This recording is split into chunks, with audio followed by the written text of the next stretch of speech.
Is this recorded? Oh, it is. We don't need to do that anymore. Okay.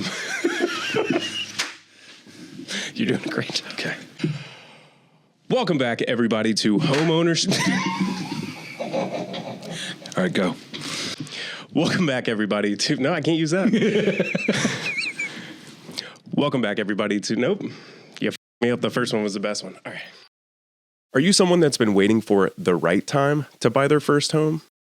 Are you a current homeowner that has seen their monthly recurring debt grow harder and harder to handle?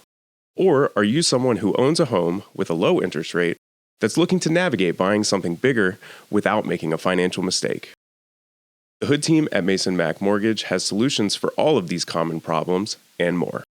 As a direct, independent mortgage lender with over 130 years of experience, Mason Mac offers direct-to-investor loans, brokered loans, and local bond programs that suit the needs of clients aiming to navigate the modern market.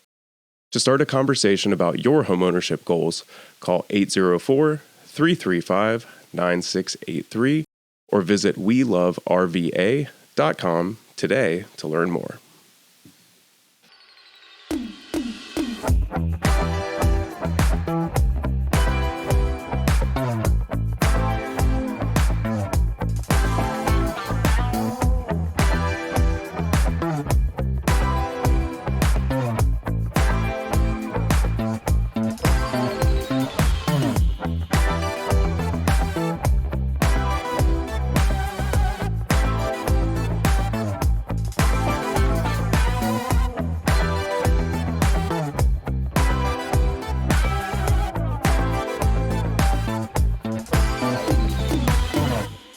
Welcome back, everybody, to Homeownership Explained, the podcast that gets a little bit better every single week about saving you time, money, and stress when it comes to the biggest investment of your life, your home. As always, I am your host, J. Raleigh Hood, at J. Raleigh Hood on far too much social media for my liking. And I'm lucky enough to be joined in studio today by my illustrious, mysterious, generous producer, Dan. Hey, Dan. Generous? Oh, that's new. You're generous Thank with you. your time for being here. Sure, yeah. No, it's a work day. I don't mind cutting out. Did you find out if you got that new job yet? Did not find out if I got that new job yet. I knew that. I'm sure it'll be any day now. Probably 2 more weeks. I wanted to start today, like I try to start every episode, by saying thank you for watching, listening, doing both at the same time, liking, subscribing. It means a lot to the algorithm, but also me. So any support, it means a ton. If you have feedback, homeownershipexplained@gmail.com. DM me on Instagram. I might reply. Today's episode is going to focus on the field of real estate title and settlement services. I sit down with Katie Redwood from Tluchak Redwood and Culbertson, and we discuss all of the ins and outs of what goes into her job as a real estate attorney.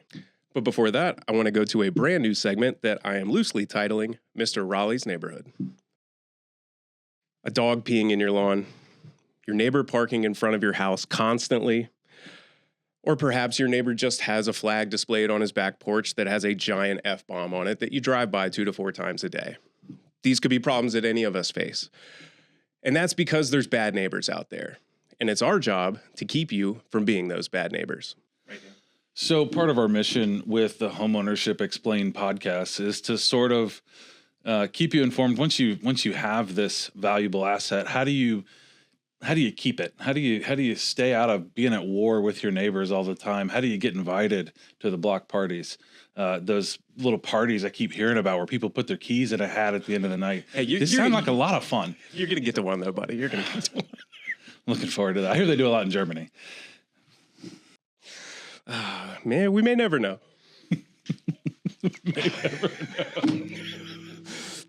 Our topic today was sent in by a listener via voice memo.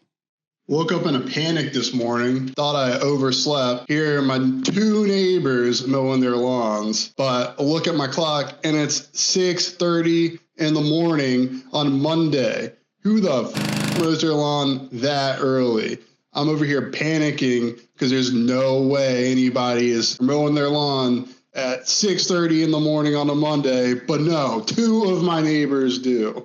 And I'm over here thinking, go start applying for another jobs. No way back for me. I'm a good 90 minutes before I got to go into work, panicking, thinking they might have the common courtesy to start mowing their lawn, I don't know, maybe 10, 11 during the day, but not my neighbors, and revving their engines in my window at 6:30 in the morning. It doesn't get less funny. It's funny every time. It does get more understandable the longer it's hotter out, though. Yeah. Yeah. Here, you take it. You take it. You go. So we polled about 60 people. We gave them a couple options, anywhere from, I think it was early as 7 in the morning to as late as like 9:30 or 10 in the afternoon. And said, you know, what sort of half hour increment do you think is like, okay, now we can get started? I gave you a printout of some of the quotes that I pulled. My absolute favorite one is the first one. Yeah, absolutely. I'm gonna drop that in and sprinkle that in last. Okay. So some of the feedback we had from some of the respondents here was the noise ordinance starts at 7. After that, can't really say much. Okay, fair. That doesn't sound like a modern take at all. Yeah, no, that sounds like a boomer.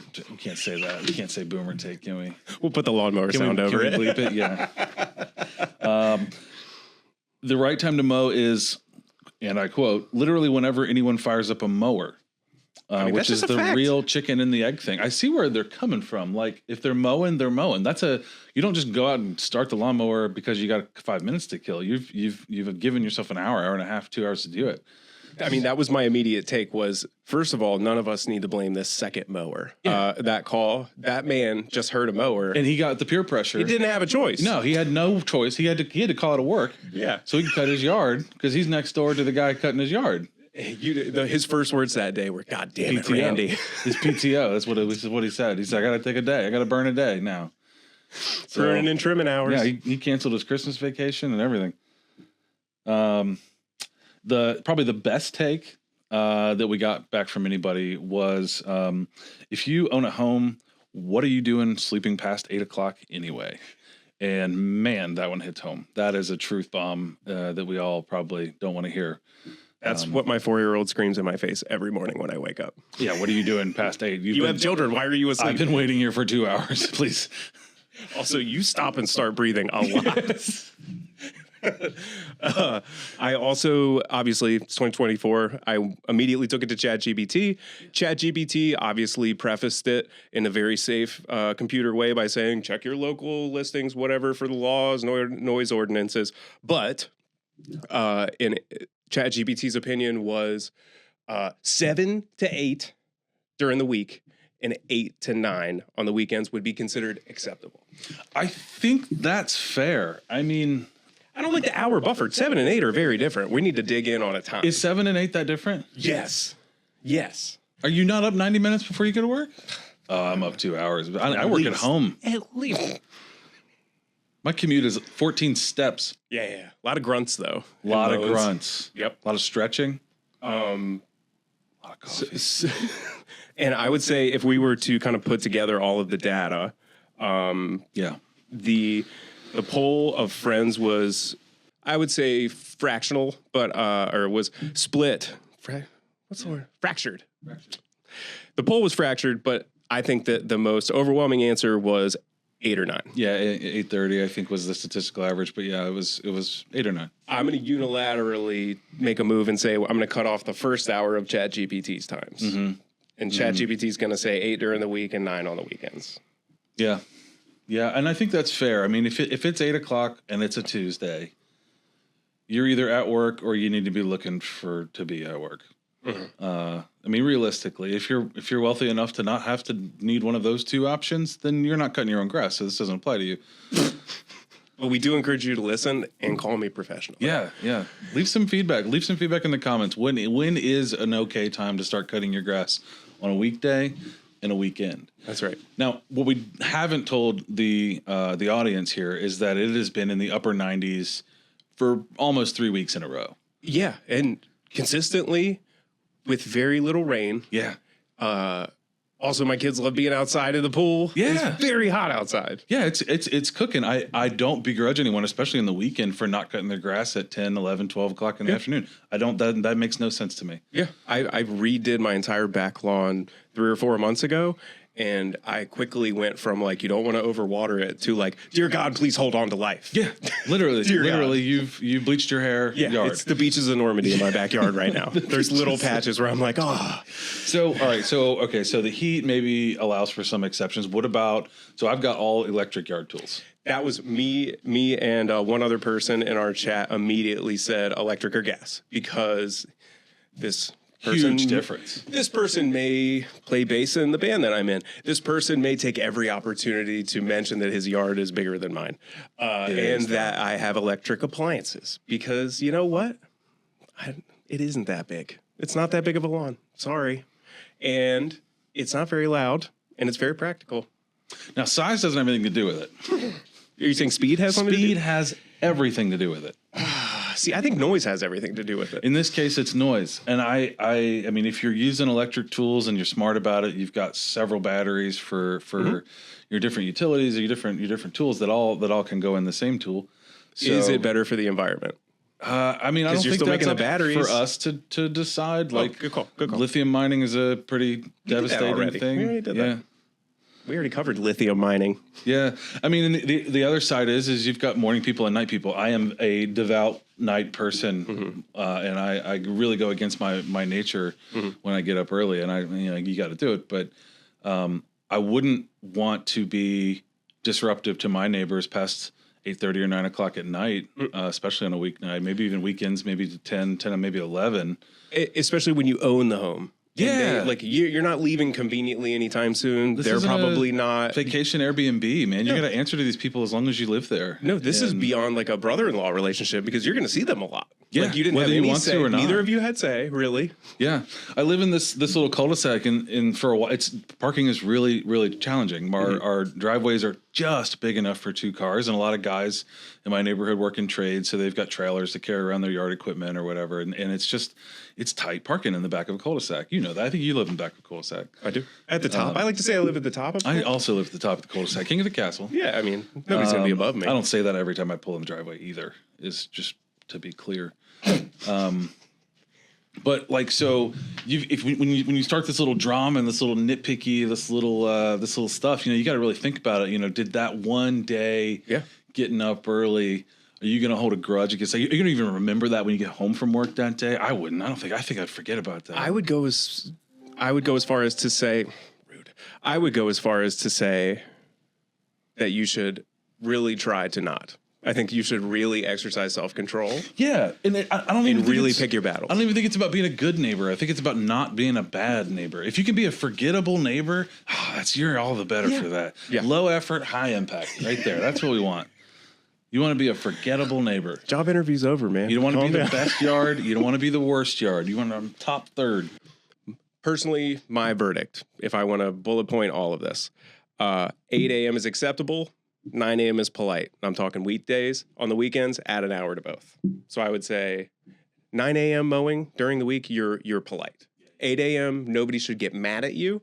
If it's like 8:00 anything, you might get somebody's got their first snooze cycle going. But I think 8 during the week, 9 on the weekends, add an hour to both to be polite if that's your goal. Yeah, I think I'm in that same camp. I think even 7 occasionally is, so we got polite, acceptable. I think even 7 is understandable from time to time. And the heat. I feel like we didn't emphasize the heat. We really didn't talk about the heat enough. It's a hot one. It's warm out today. Yeah. In summary, if you want to be a good neighbor, our unified standpoint, 8 a.m. during the week, 9 a.m. on the weekends, add an hour to both if you strive to be polite. And now, something else.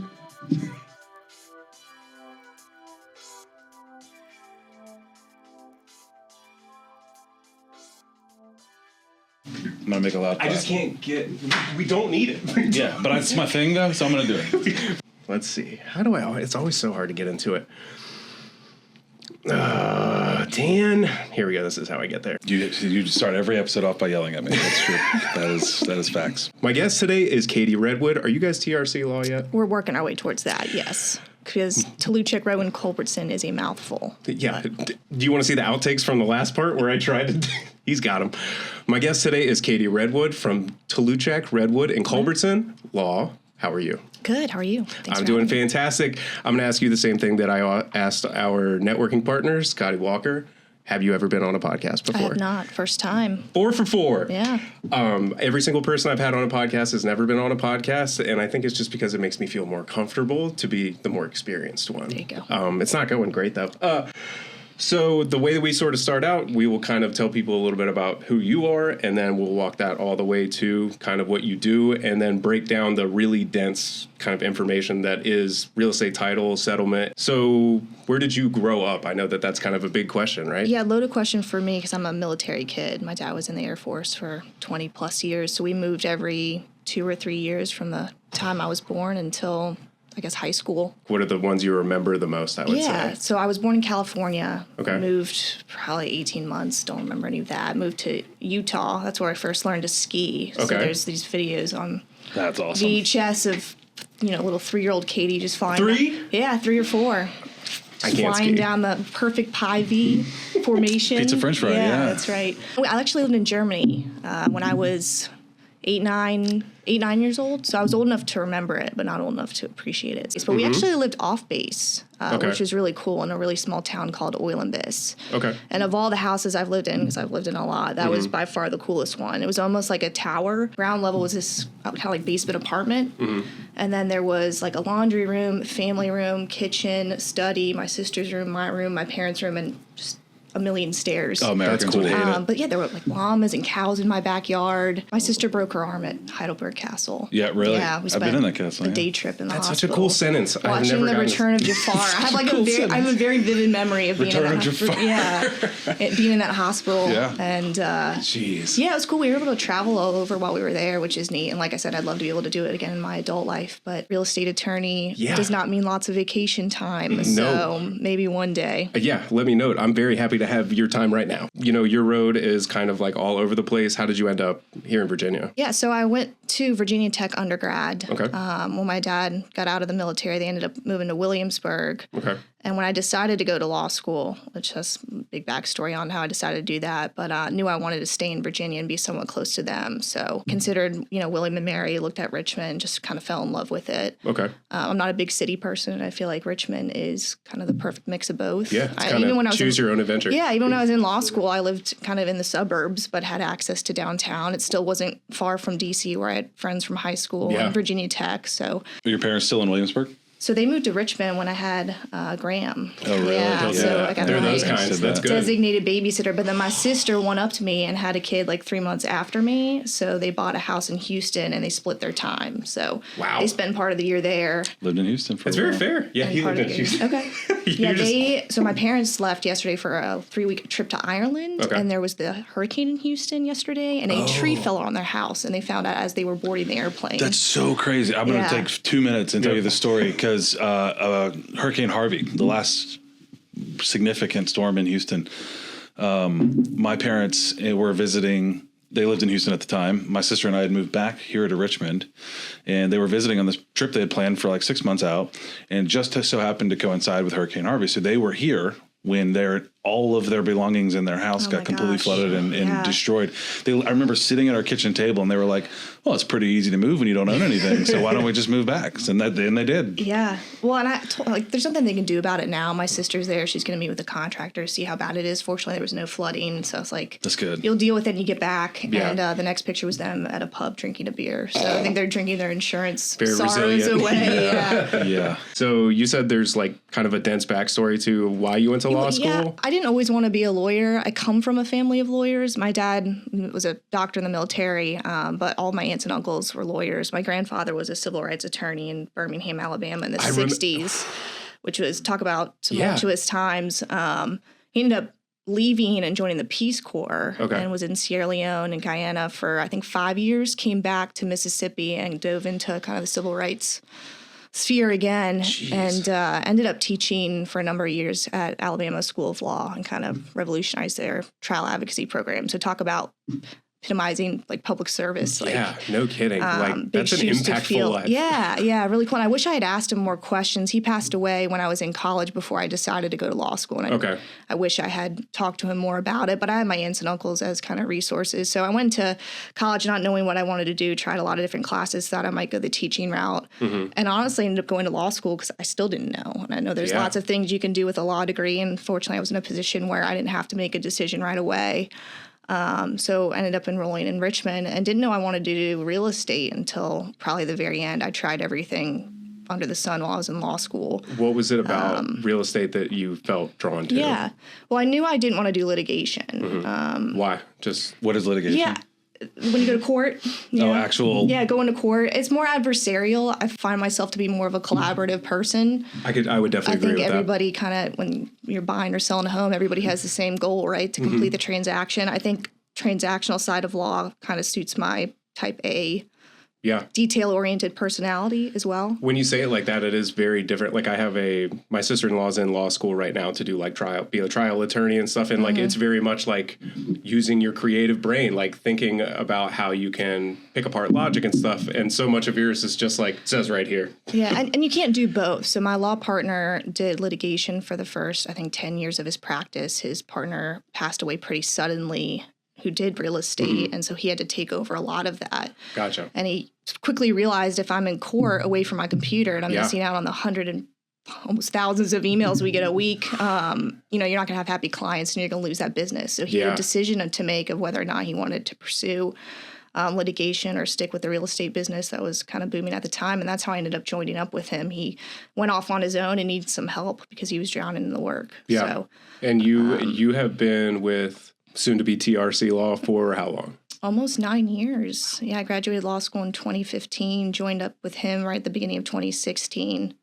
That's awesome. Yeah, I've been there ever since, and we brought Walter Culbertson on a couple of years ago. And who seems like a great guy. Yeah, he's awesome. He's got a little bit of a title background as well, which is helpful. So, it worked out well, but I like real estate a lot. I feel like of all the areas of law I could have gone into, it definitely fits my kind of personality and expertise best. I have heard you say before, like it affords you the most work-life balance. Like we're in a group with a trial attorney, and he's in and out all the time. You never really know when he's going to be able to commit to anything. And you seem to have a very repeatable kind of. For the most part, lenders aren't answering the phone on the weekends. Realtors are doing their own thing on the weekends. It is a nice work-life balance. There's not billable hours. Everything that I do. Played golf with you this weekend. I answered my phone. It's flat fees in what I do mostly. So I'm not worried about how many hours I'm racking up or, trying to meet a certain quota. That's actually a good thing to point out for consumers, because most people probably think attorney billing hourly. I mean, I know for a fact all of your stuff is fixed rate. So that's a good point. Yeah. So when you moved here, when did you first buy a home? I bought a home a year after law school, 2016. Okay. Small brick rancher off 3 Chopped. Okay. And we stayed there for 4 years, moved in 2020 further into the Shore Pump area, a little bit more room. And my parents actually moved into my first house because they're older. They wanted all one level. So it ended up working out pretty well. 2020, that was tough. Yeah. That was a tough time competitive, to buy. Yeah. How many offers did you make?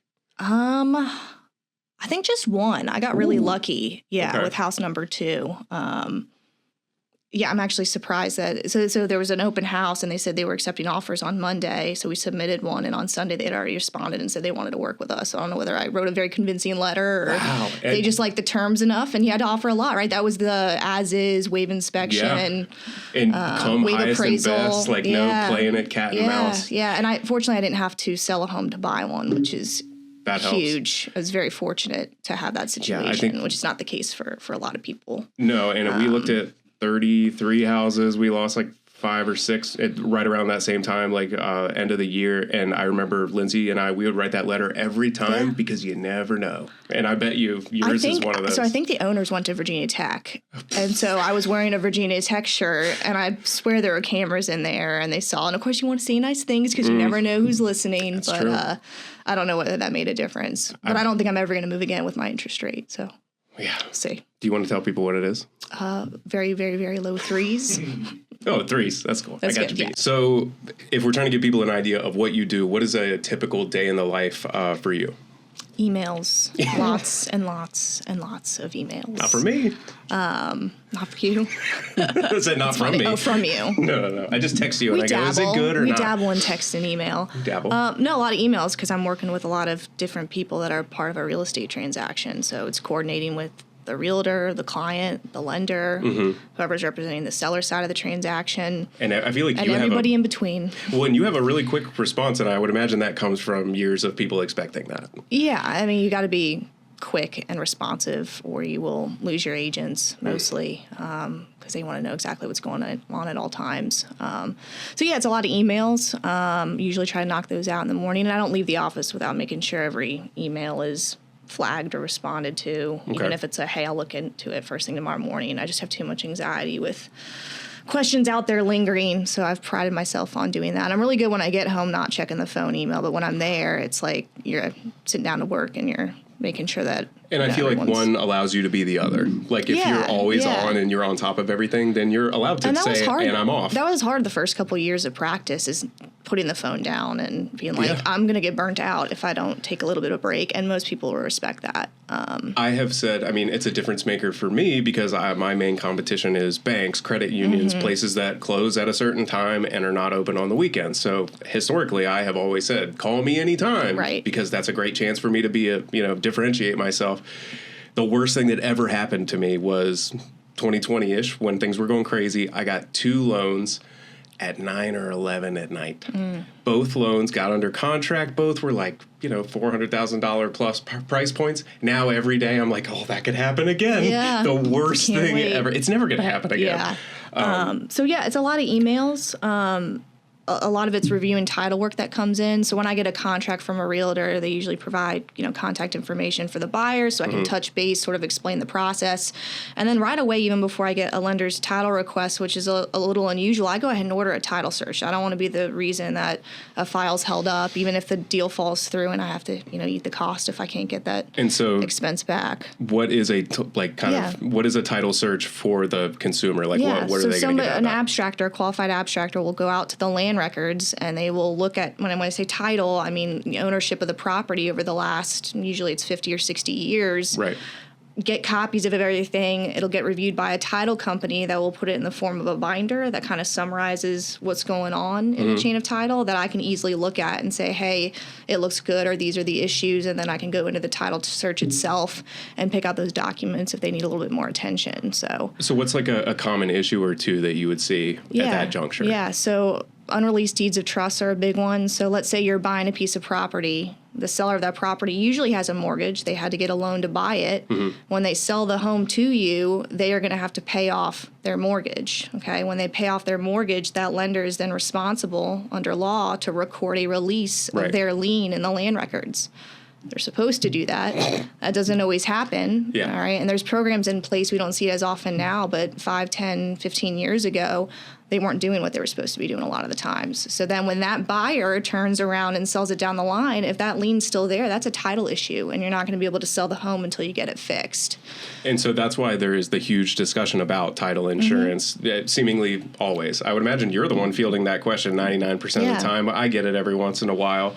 That was my dad. That's where this is the biggest investment of your life. That's where this came from, was because he would say that when anybody tried to push back on buying title, insurance and all of that, because it's just, why would you risk it? For $500, why would you risk $500,000? Well, and I think people don't understand that. They're saying, well, I'm willing to risk $500 that there's not going to be a title issue. Well, you're not risking $500. You're risking $500,000, the price that you pay for the house. So to clear up some confusion, because I get this question a lot, homeowners insurance is not title insurance. A lot of people think that's the same thing. Correct. So homeowners insurance, you pay annually, and it covers your house. If a tree falls off on it, there's a fire, something like that. That is homeowners insurance. Right. Title insurance is completely different. Title insurance is a one-time fee that you pay at closing that provides you coverage as long as you own the property. And when I say coverage, it protects you for any losses that you may suffer on your title. And when I say title, again, that's your legal ownership of the home. Right. So if somebody came forward with a claim, for example, an unreleased mortgage lender came forward and made a claim on the property, you would have a title insurance policy to pay the cost of defending that claim. When it really comes in handy, though, is when you turn around and sell it. And Dan, I don't know if you want me to talk about your deal, because I feel like your deal that I handled He's a few not the years host. ago. I want you to talk about it. It was a perfect example of why title insurance is essentially a get out of jail free card when you sell your property. Yeah. So to set the stage, Dan is an experienced, seasoned, and again, generous real estate investor, flipper. And he had a local property that he purchased, rehabilitated, and sold using Katie as the settlement attorney. Yeah. So I didn't handle the purchase. I handled the sale. Was it like 6 months before that? It was 10. a year, 10 months. Okay. So when the sellers... That's a good point to note that you did not do the purchase. Well, Yeah. We went with a paralegal, I think. Found out, let's maybe not dive into that. So use somebody who was no longer in the business. We were budding business. This was our first major real estate deal, and we wanted to save every penny that we could at all costs. And that was, kind of this tunnel vision going into it. And I think a lot of first-time home buyers, whether you're an investor or whether you're a resident, you're kind of thinking the same thing. I mean, you're about to spend more money than you've ever spent on anything in your whole life. Mm-hmm. So let's save on some of this stuff that I don't even know what it is. I've never heard of anybody having a problem with it. Right. Well, and that goes what Raleigh says is the biggest investment of your life. And so the two things I would say is you have to be conscientious of costs, but don't cut costs when you're talking things like title insurance, and to keep it local, right? There's so many, I feel like, clients that are talked into using these Northern Virginia title companies, these title companies down in Virginia Beach, Charlottesville, that are charging twice as much and aren't accessible, right? And might not even offer like legal backup, right? Right, yeah. So Dan's deal, and I don't think there was any fault of the attorney that handled the deal for you. It was more on the seller side. So a seller sold Dan a home. When they ran the names of the sellers for any judgments, there were some hits. Mm-hmm. Okay, which is not uncommon. If your name is, for example, Mark Johnson, there's going to be hundreds of judgments against Mark Johnson in the city of Richmond. Yeah, because he's a terrible person. Yeah, I know Mark. Generic names will get you. It's hard. Tluchak doesn't have a problem. I'm sure he's got nothing out there that he can run from. Dan. Putnam doesn't either. When I bought my house, my maiden name was Taylor. There were probably 20 judgments that popped up against Kate, Katie, Kathy, It's Catherine, the best part Taylor's. of closing for me, other than the part where I get paid shortly after, is everybody has to review their aliases in the public record. Right. It's one of the best risky. documents on Wait, all aliases or just like the official ones? Alias one you have to be careful with, though. There's a local attorney who was doing a closing for a husband and wife, and there was a name on the wife's page that the husband had never seen, and she had been married before. And so in that situation, not to get totally down the road, but like, are you tripping yourself up by addressing it and pointing it out? I don't. Yeah, we just sign. Wait,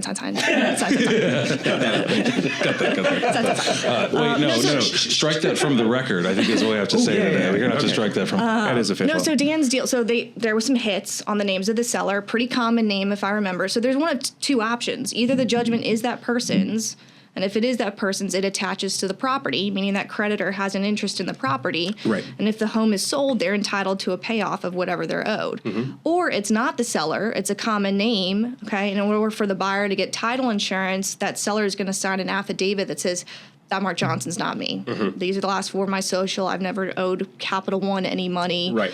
And that's all the title company will need to remove as an exception from your title insurance policy. Okay. So down the road, if it turns out that was theirs, they will have title insurance over that. So the title company will pay Capital One what they're owed, right? That's the whole point of it. Gotcha. In your case, they signed judgment affidavits. Okay. So you had a clean title policy. Then when you went to sell it, you flipped it, they're still going to pop up those names, right? There's not releases out there. All we have are the affidavits. When I pulled the judgments and looked at the affidavits, the last four of the social on the affidavit were the same last four as on the judgment. So either the seller didn't read the document conveniently or lied and just said it wasn't theirs. The attorney, I don't know how they caught it. They fill out a 1099 with their social. It clearly matches. As you're explaining it, I'm going, why wouldn't you lie?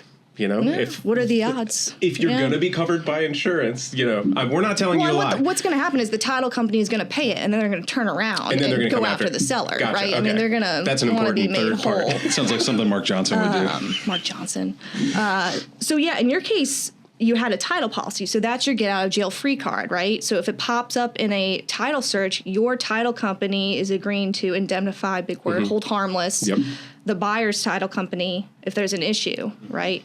Yours was a little weird because it was a title insurance company that already agreed to cover that issue. The same title company on the other side was saying, we're not going to honor that policy. And it's like the like same two people in the same company. office. Yes. Yeah. They're just on different floors. I was like, Dan, I guess you're going to have to file a claim against yourself.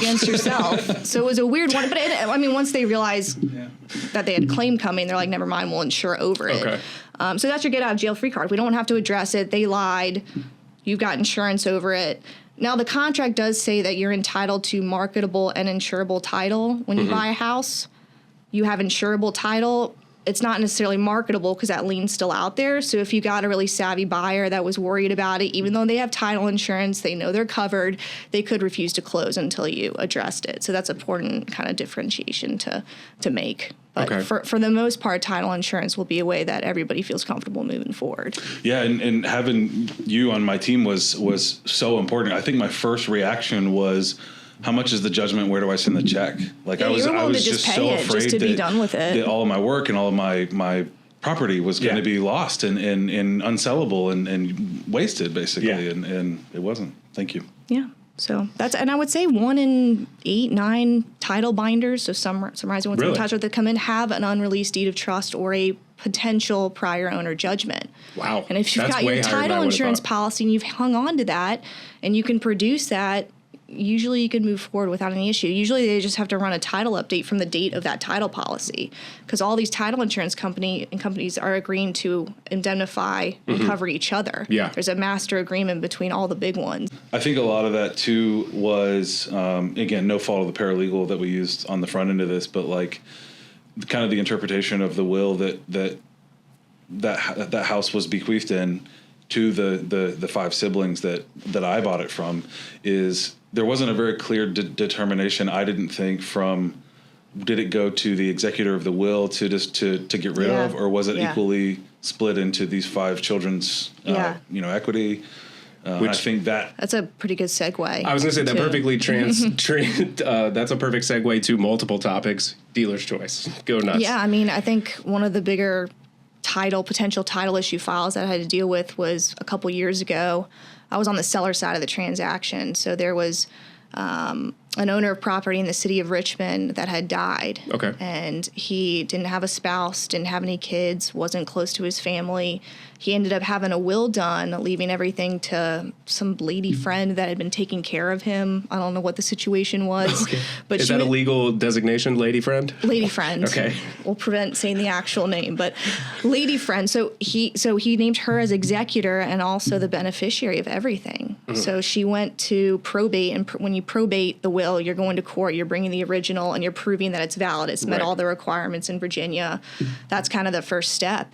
And they weren't able to probate the will because there were issues with the legalities and the formalities of it. I think it wasn't properly witnessed. I think there was a notary issue. Is there a short way for you to tell people what the proper way to draft a will is? Because I've heard you can write attorney. it on a napkin when you're dying. Yeah, you can just Google it. So, I mean, the big one is getting it witnessed, and I think that was kind of the main issue. So this lady wasn't able to probate the will. Meanwhile, his 4 siblings, who hadn't talked to in decades, smelled blood in the water, right? Which I would imagine is not uncommon. Not uncommon at all. That's why we have a psychiatrist's office next to ours, so we can send all the disgruntled heirs over there to do some, popping in your head right now. You okay? Counseling. I know. So the 4 siblings came forward and were like, hey, if we go by the laws of intestate succession, because there's no valid will, we're next in line. He has no spouse. He has no kids. Siblings split it all. Mm-hmm. All right. And so this lady's still trying to fight the will probate, potential litigation. And they all sit down and they decide, you know what, let's just split it 5 ways. Okay. So lady friend will get 1/5 and the 4 siblings will each get 1/5. Okay. So that's kind of the background situation. That probably took a little bit to arrive at, I would imagine. I wasn't involved in the transaction with all that back part. So the contract came to me with those 5 names on it. Okay. Problem is, one of the siblings had died. Okay. They put the name on the contract, but he's deceased. He had 7 children. No spouse when he died, 7 children. Okay. So now each was going to get 1/5. So now his 7 children have to be involved in the transaction. They own it, and they're entitled to 1/35. Nailed it. 1/35 of the proceeds. not a lot, but there's a reverse mortgage on the property that we're also racing against the clock on. Jeez, that's a kicker I didn't even know about. So we got 7 more kids that need to be involved in the transaction. One of the other siblings has been in Wallens Ridge State Prison since he was 15 in, I think, Bloomstone Gap, Virginia, middle of nowhere. Mark Johnson? Might be Mark Johnson. Could be. So, and he's been there since he was a teenager. So I have to call the prison and explain, hey, you have an interest in this property that your brother owned. Have to coordinate with the warden and the notary in the prison to get the doc signed and get him back and all that. So that was another. That's a unique day. Yeah, that's a good I didn't have to day go in to the prison. I I was prepared to, but did not have to. They were actually really awesome to work with and responsive in getting the docs. And I did speak to him on the phone and kind of explained how he came to inherit the property and all that. Cool. That was a cool day, I bet. So then we're going to the 7 kids. Let's shift over now. One of the 7 kids had multiple child support liens against him. So I had to coordinate with the Department of Social Services to get payoffs on all those liens. Very difficult to work with. And when you say you doing these things, you mean actually? Yes, I'm calling them. I am emailing, doing all of that. And I can put a little pressure on them as an attorney. Like, this guy is entitled to a payoff. He's not entitled to a negotiated amount, but in this case, there's not enough there. His 1/35 is not going to be able to cover all the liens. So you're not going to get anything though. So what is there a number that we can work with? Gotcha. Where he walks away with nothing, but at least you guys can get some of the money and file a partial release to remove the lien from this property, right? Okay. So that's another aspect of it. Another one of the 7 kids was dead already. All right. And they had 2 kids. So those 2 kids now have to be involved in the transaction. We're in like the 3rd generation? So owners? these are, so the nieces were the 1/7, and then these are, I guess, grand nieces and nephews. Yep. We're going to go with it. So I was told there was just one at first. Okay. And then again, they're entitled to 1/70th of the proceeds because they get 1/2 of the 1/35. In my mind, you're on Facebook, but I imagine that's not how it goes. Facebook is coming. Facebook does come into here at some point. Yes. I feel like 1/70th. You just give them like a couple boxes of well, and that's wood the flooring. problem, is right, because you're convincing these people that they have to be involved in this tumultuous situation. They haven't spoken to family members in years to just get, I think they ended up with $1,200, not insignificant. Yeah. But not a lot either to have to face your relatives that you don't speak to anymore. But I was told that there was only one grand niece. She told me she was the only kid. Everybody else said she was the only kid. Then one of the sisters of the original client said, no, she had another kid, okay? Apparently he had, estranged from the family, converted to Islam, changed his name. Oh, that's a fun wrinkle. But she knew what he had changed his name to, so I found him on Facebook. He worked for a local company in Richmond, sent him a message on Facebook and said, hey, call me. You have interest in this property. I'd love to talk with you about it. We need you. Super nice guy. Yeah, I'd be nice to anybody calling and give me money off Facebook. He ended up taking the $1,200 and hiring an attorney to go after the sister that tried to leave him out of it, which I'm like, I can't be involved in that, right? Ooh. Like, technically I represent everybody, so you do with the money with what you want. But also, I'm out. I would be like, I'm out. Sorry. So got everybody to sign, and I think we did all of that in a couple weeks. And I think there's 3 lessons you can learn from that situation. One is, if you're going to have a will done, have it done right? And we talked about that already. Yeah. You end up in a situation where people who you never in a million years wanted to have your stuff now have an interest in your property and are going to get everything.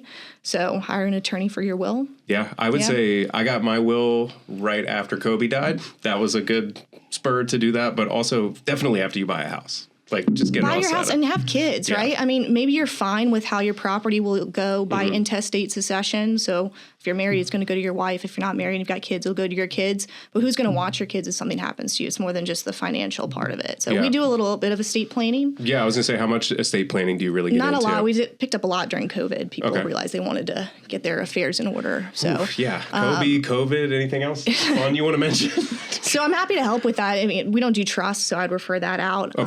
If it's a super complicated situation, you're get this a lot as an attorney. People assume that you know everything, and it's like you wouldn't go to your dermatologist for brain surgery. Okay, right? You don't have to yell at me in front of everybody. I have called you for referrals, and you always give me good ones, so. I hope so. And like Richmond's so like close-knit, like we all have really good people that we trust to refer each other to. So if it's a super complicated estate file, I'm not going to try to tackle that. I'll pass it on to somebody that I know will take care of them. It's a good thing to point out. I mean, I know this is not necessarily Richmond specific, but like it is a very like close-knit, like everybody knows everybody. That's why I say keep it local. Because if there's an issue, if one party wants to back up, I can call that attorney on the other side and be like, look, you know, how are we going to fix I this? do. And I'll be like, my client's being an idiot, you know, like you can figure it out. It's the same thing between a good and a bad realtor. You and I know a good and a bad realtor. Your realtor, if they're a good one, will go the extra mile for you. Will ask the questions, knows who to call and stuff like that. I mean, that stuff's invaluable. Yeah. 3 lessons from that story. So 1, get a will. Yep. 2, use a closing attorney because they're going to be able to explain the laws of intestate succession, why you have an interest in the property,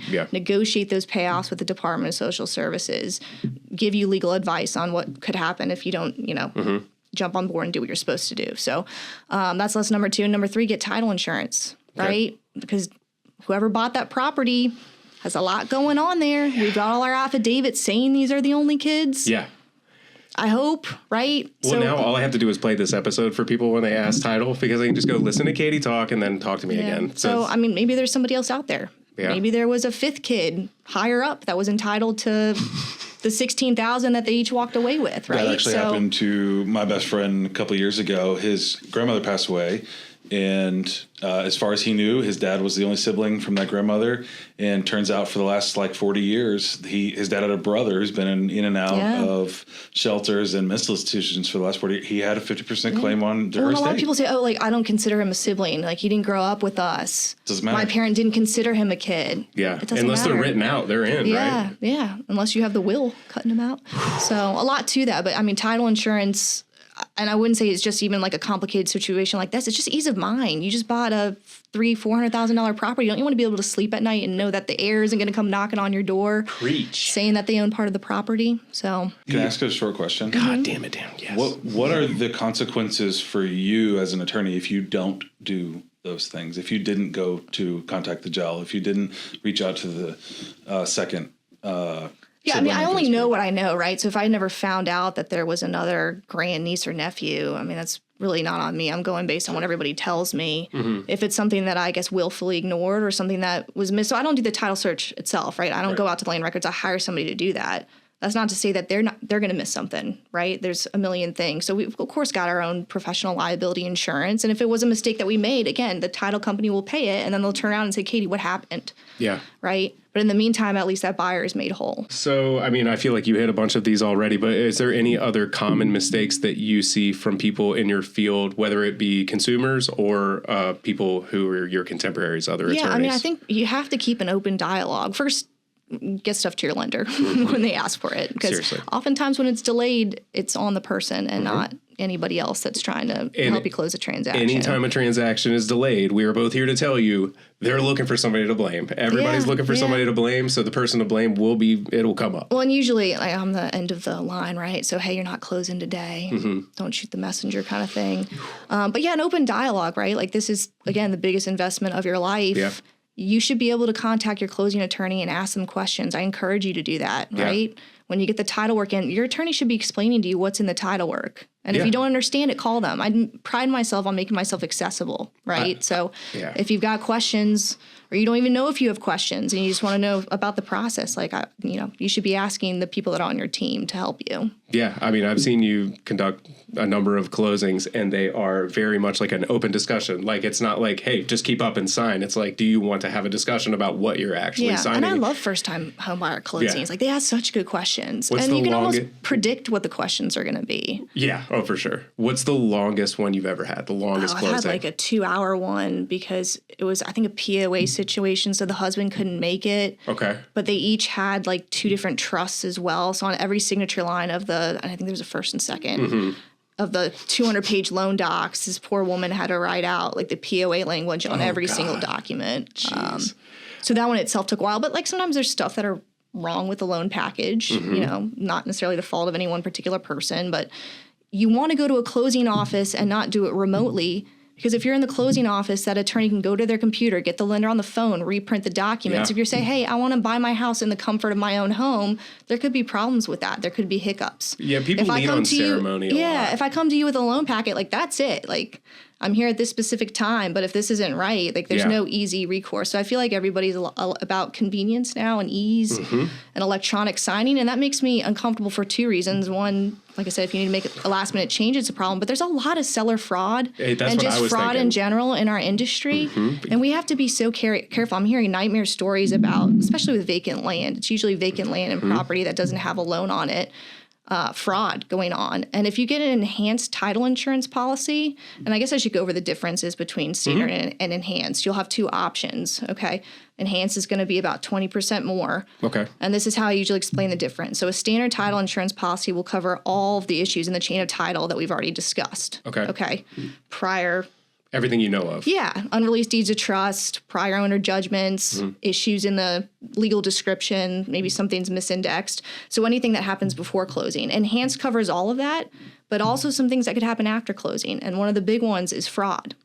So if somebody forged your name on your deed and tried to sell it without you knowing about it, you can file a title claim for that. Okay. Okay. It also, I did not know that. Yeah, it's one of the big ones. That's why I have it on my house. Okay. It just terrifies me. And usually it's not happening on property where there's a mortgage and you're actually living in it. Usually it is the vacant land, inherited property. Well, and I know news is very fear-mongery now, so it's easy to tune stuff out as threats. And I'll say that I maybe lean that way more often than not, but I have seen an insane amount of fraud over the last 2 years in our industry with just wire request numbers getting changed. Wire and seller fraud are the two ones that keep me up at night and make me consider not doing this anymore because it's terrifying. And you told me locally somebody got, right? So the wire fraud and then the seller fraud. So I saw a deed, I guess a week ago. It was a guy that owned property in Goochland, really nice piece of property. And there was a deed. I don't know whether he was not local or was out of town or at home. I think maybe he's recovering from surgery, but somebody had recorded a deed. This person had looked up his name, had notarized it in Texas. I don't think he has any Texas connections, and recorded it. And then the buyer of that property was now trying to sell it. And the title company was like, wait, this looks weird. And they actually pulled an old deed of trust from the land records and could see that the signature of that guy, when he bought it with the loan, did not match the signature of this guy who signed in Texas. So they were able to catch it, and they're now in the process of trying to undo that deed that had been recorded. Yeah. And fortunately, a lot of time hadn't passed. Fortunately, they didn't build a house on the property. Kidding. Can you imagine? So is seller fraud like identity theft, more or less? There's a transaction along with it? Well, yeah, and then they're giving you wire instructions. They're saying, it happens a lot with companies, too. I could own Catherine Redwood, LLC, and anybody could draw up an operating agreement and say, I own Catherine Redwood, LLC. I'm an authorized signer. I can get somebody to notarize it or fake a notary stamp. Here are my wire instructions that maybe are slightly different. Well, and so much real estate is online now. I mean, I've had clients who found me online. I never met them until closing. If I was at closing, they picked their realtor based on who Zillow gave them. So, I mean, there is... I don't entirely blame the agent that gets a phone call off the internet and doesn't sit there and pick it apart. We're telling people to be a lot more careful now, the realtors especially. I know they want the listing, but you got to at least talk to the client. And if you get some, red flags, then you tell me about the red flags so I can make sure that we get an approved Fidelity National Title notary to meet with this person and do it the right way. And so we're ramping up kind of our, awareness of it. And if it is a remote signing, I have a lot of questions and a lot more documents that I'm going to require than I used to. I was just thinking back to my first home purchase, my only home purchase, and holy cow, did I get lucky. I mean, I just listened to the pitfalls and the things, and I intentionally avoided knowing these things because I had other things to worry about. This is routine. This is boilerplate. This is, and I'm sitting here thinking about all of the things that I avoid, all the problems that I avoided by happenstance. I could not, gun to my head, I could not tell you the firm that was my title agency when I bought my house. Yeah. Couldn't find them on a map, could not ever contact them if I absolutely had to again. That's terrifying. Well, that's what I ask people. Hey, there's a prior owner judgment that popped up. Do you have your owner's policy? And they're like, I don't know what you're talking about. What is that? Because nobody explained to them what it was. It was a line item on their settlement statement. Yeah. And I should say, if you are getting a loan, you're going to have to pay for lender's title insurance. Okay, that just covers the lender. That doesn't provide you as the owner any coverage. But And you there do ain't get no getting out of it. But you do get a discount, right? You get a simultaneous title insurance discount. You're already paying for the loan insurance, so you're going to get an owner's policy. And a lot of times it's just hidden on there. You don't even know about it. What is owner's title insurance? It's not any more negotiable than the cost of the appraisal. Right. So I feel like that's not explained to people. So when I say, hey, where's your title policy? They're like, I don't know what you're talking about. Okay, well I'll help you track it down. What office did your closing? And a lot of times that's not an answer they can get to pretty easily, and I don't blame them, right? Yeah. And people don't even remember who their agents were. Usually I can tell from the deed. The deed will have what office handled the recording, so I can usually find it that way. Okay. I wish there was a podcast like explaining home ownership. I think that would be really helpful. That sounds like a dumb idea. You know, it would be a podcast about Vegas, which I know that you love and have recently gotten the bug. Yeah, so my grandfather lived in Vegas. Okay. Same until Alabama guy? No, different. Other side of the family. I was going to say, that sounds like two sides of a very interesting coin. Two sides. Love them both to death. But no, he lived in Vegas. And so I think he moved when I was like 16 or 17, so right when it would have been fun for me. Selfish. But we went there every year, but like never really experienced Vegas. Yeah. We actually saw Siegfried and Roy's like one of their last shows before he got bit by the tiger. It was pretty cool. Which one got bit? Siegfried? Gotta be Roy. Roy? I don't know. If it were me, I'd be biting Roy. I'm just saying, I don't know. But and I decided to take our first like real Vegas trip. Okay. Last November, became addicted to it. I got really sick on the trip, so I enjoyed myself, but like didn't feel that great. So. I've had that happen on a bachelor party that I went to with Dan. I got we were flying first class with my other brother-in-law for his bachelor party, and I started to get like chills and sweats on the plane, and he literally, we were still drinking, trying to live it up, trying to be ceremony, and he cut a hole in it and put it over my head like a poncho, and I just sat there like sweating. a dog cone. Like, yeah, I'll have another. Thanks, we're having a blast. Yeah, so I had like a really bad cold. It's like I couldn't taste any of the food, like didn't want to drink. So I was like, all right, we're going to do a redo. So 6 months later, we booked a trip back. Okay. Land on a Thursday. By Thursday night, Friday morning, I woke up with strep. So it's like I'm just not meant to go to Vegas, or maybe they just want me to keep coming back to keep planning redo trips. But I was like, I'm just going to power through it, right? So that's what we did, and I had an awesome time. Yeah. I'm really good at craps. I heard you say you're a field bet person. Field bets? Yeah. My wife is Lindsay is a huge field bet person. My father-in-law, her dad taught me how to play craps. And anytime the three of us are playing, she'll put money on the field. I'll just hear him go. He just thinks this is a sucker bet, like and she wins it like every time. I'm really good at rolling 11. the fives and nines are hot. Fives and nines. And then doing the bet behind the come bet. The don't pass? Don't pass. Yeah, love that. Or no, not the don't pass. The one like behind, line. so you get equal payout. Like the casino doesn't have the advantage. So yeah, you can stack it as high as you want. So I feel like I like the field bets at first, but now I'm just like come bet, the one behind it, and then one of the ones up top. Do and then you just know see everything that's going on in the middle there? No, except when I want to do an 11. They have a little picture of a which globe. is like a guarantee. It's like a buy and sell in the numbers. I don't get that part. There's a lot. There's some horns. Yeah, There's just a pay me lot my to money, it. you know? But it's funny because I feel like it's definitely like an atmosphere, like energy game. And I was on like such a hot streak, and some guy comes up and just like bumps into me, and like had never played craps before, was just like throwing money on the table, and a completely Cooler. all of a sudden just my rolls weren't hitting. All of a sudden, he worked there. Yeah. I played craps on my honeymoon with some NBA players and their agents in the Dominican with Lindsay, as Lindsay tried to lobby for Paul Millsap to fire his agent and hire me as his agent. But that camaraderie while they're betting huge money and I'm rolling and winning, like that's bucket list There's stuff. nothing worse than rolling a 7 like right away though. No. That sucks. Well, right away is On good. the come out, that's all right. Sorry. Yeah, we're in Second good. roll. Yeah. And you went to I'm a big Golden Knights fan. You went to a Knights game? We've I've been never to been. 2. So both times we went to like one of the first games of the season. We went in November, and then one of the last games of the season. They do that crazy opening, right? Yeah, the horn and the ice show where the Golden Knight comes out and like fights whoever. Lil Jon's there, I think. Usually. It's a pretty cool like atmosphere though, for sure. I like it. So I'll have to go back, I guess, and I had to do take my emergency. Where did you stay?